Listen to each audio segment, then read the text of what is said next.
Hello everyone, welcome to my channel. আজি আমি অসমৰ হিষ্টৰীৰ এনচিয়েন্ট পাৰ্ট 2 পঢ়িম আৰু এই পাৰ্টৰ যিকেইটা ইম্পৰ্টেণ্ট পইণ্ট আছে যিকেইটাৰ ওপৰত পৰীক্ষাত কুৱেশ্যন সোধে সেইকেইটা পইণ্টেই পঢ়িম কাৰণ পৰীক্ষাৰ বেছি সময় নাই আমাৰ হাতত। চ' যিকেইটাৰ ওপৰত অলৰেডি প্ৰিভিয়াছ ইয়াৰত কুৱেশ্যন আহিছে সেইকেইটা পইণ্টে আমি আজি ডিছকাছ কৰিম। চ' বলক দেৰি নকৰি আমি ভিডিঅ'টো ষ্টাৰ্ট কৰোঁ। আমাৰ আজিৰ ভিডিঅ'ৰ প্ৰথম যিটো ডাইনেষ্টি আছে সেইটো হ'ল দানৱ dynasty. The earliest dynasty of Assam and Mohiranga Danab was the earliest king of Assam. Mahiranga দানৱ আছিলে প্ৰথমজন ৰজা অসমৰ আৰু দানৱ ডাইনেষ্টি আছিলে প্ৰথমখন ডাইনেষ্টি। চ' পৰীক্ষাত এই মহিৰংগ দানৱৰ ওপৰত কুৱেশ্যন আহে যে প্ৰথমজন ৰজা কোন আছিলে। চ' এনচাৰ যদি এনেকে আহে মহিৰংগ দানৱ দিয়া থাকিলে তেতিয়া মহিৰংগ দানৱ হ'ব। আৰু মহিৰংগ দানৱৰ ঠিক পিছৰ যিজন ৰজা আছিলে তেখেত আছিলে হাটাকাছুৰ আৰু এই দানৱ ডাইনেষ্টিৰ লাষ্ট ৰজাজন আছিলে গটকাসুৰ। ইয়াৰ পিছৰ যিটো ডাইনেষ্টি আছে সেইটো হ'ল Bhauma dynasty. Narakasura killed Ghatakasura and founded a new dynasty called the Boma dynasty. আগৰ দানৱ ডাইনেষ্টিৰ যিজন লাষ্ট ৰুলাৰ আছিলে গটাকাসুৰ, এই গটাকাসুৰক নৰকাসুৰে হত্যা কৰি এটা নতুন ডাইনেষ্টি আৰম্ভ কৰিলে যাৰ নাম হ'ল বৌমা ডাইনেষ্টি। আৰু নৰকাসুৰক আকৌ লৰ্ড কৃষ্ণই হত্যা কৰিলে আৰু নৰকাসুৰৰ হত্যাৰ পিছত তেখেতৰ এল্ডেষ্ট চন ভগদত্ত ৰজা হয় আৰু ভগদত্তই কুৰুক্ষেত্ৰ যুদ্ধত অংশগ্ৰহণ কৰিছিলে কৌৰৱৰ পক্ষ হৈ। চ' পৰীক্ষাত কুৱেশ্যন সোধে যে ভগদত্তই কাৰ পক্ষ হৈ কুৰুক্ষেত্ৰ যুদ্ধত অংশ লৈছিলে। চ' এনচাৰ হ'ব কৌৰৱ। চ' এইটো মনত ৰাখিব। আৰু ভগদত্তৰ যিটো হাতী আছিলে তাৰ নাম আছিলে সুপ্ৰাটিকা।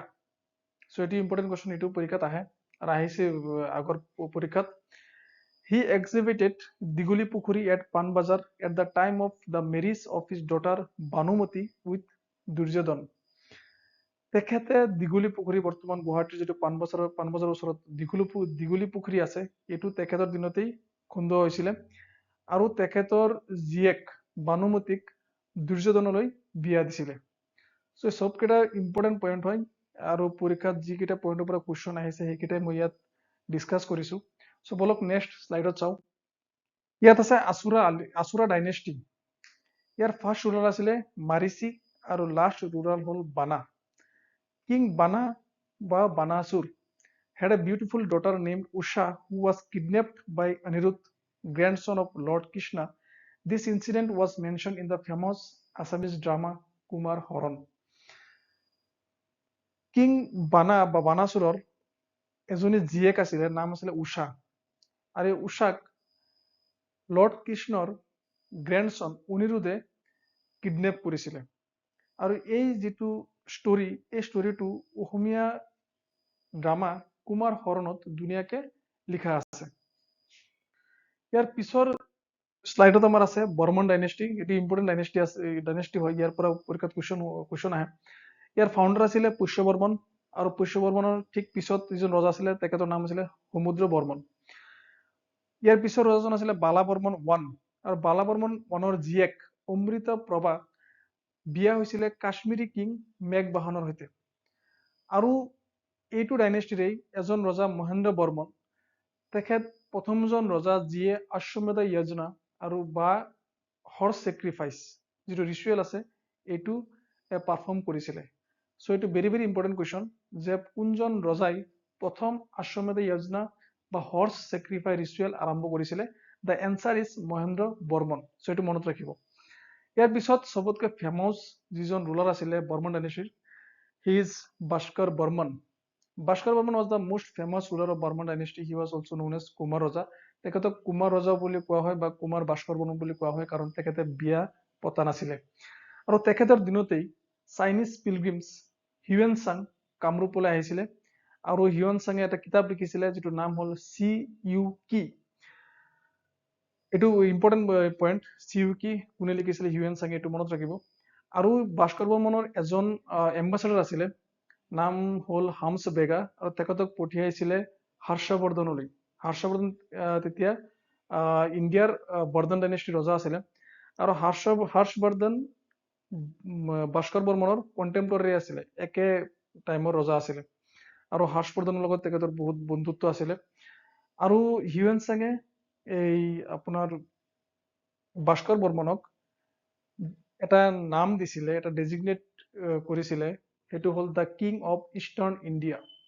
তেখেতক the king of eastern India বুলি নাম দিছিলে। আৰু ভাস্কৰ বৰ্মন আছিলে এই বৰ্মন ডাইনেষ্টিৰ শেষৰজন ৰজা। চ' ইয়াত ইম্পৰ্টেণ্ট পইণ্ট কেইটা হ'ল চাইনিজ পিলগ্ৰিমছ হিউৱেন চাঙৰ বিষয়ে আহে, যে কেতিয়া আহিছিলে, এইটো আহিছিলে 643 এডিত। আৰু তেখেতৰ কিতাপৰ নাম পৰীক্ষাত আহে। আৰু এই ভাস্কৰ বৰ্মনৰ এম্বাচাডাৰ কোন আছিলে এইটো ইম্পৰ্টেণ্ট হয়, এইটো আহে। আৰু ভাস্কৰ বৰ্মনৰ সমসাময়িক ৰজা কোন আছিলে, দেট ইজ হৰ্ষবৰ্ধন, এইটো বহুত ইম্পৰ্টেণ্ট পইণ্ট হয় পৰীক্ষাৰ কাৰণে। ইয়াৰ পিছৰ যিটো শ্লাইড আছে, ইয়াত আমি পঢ়িম শালস্তম্ভ ডাইনেষ্টি। এইটো ফাউণ্ডাৰ হ'ল আৱন্তী বৰ্মন বা Salastambha. Harshadeva daughter Rajyamati married to Nepal king Jayadeva. এইটো এই শালস্তম্ভ ডাইনেষ্টিৰ এজন ৰজা হৰ্ষদেৱা।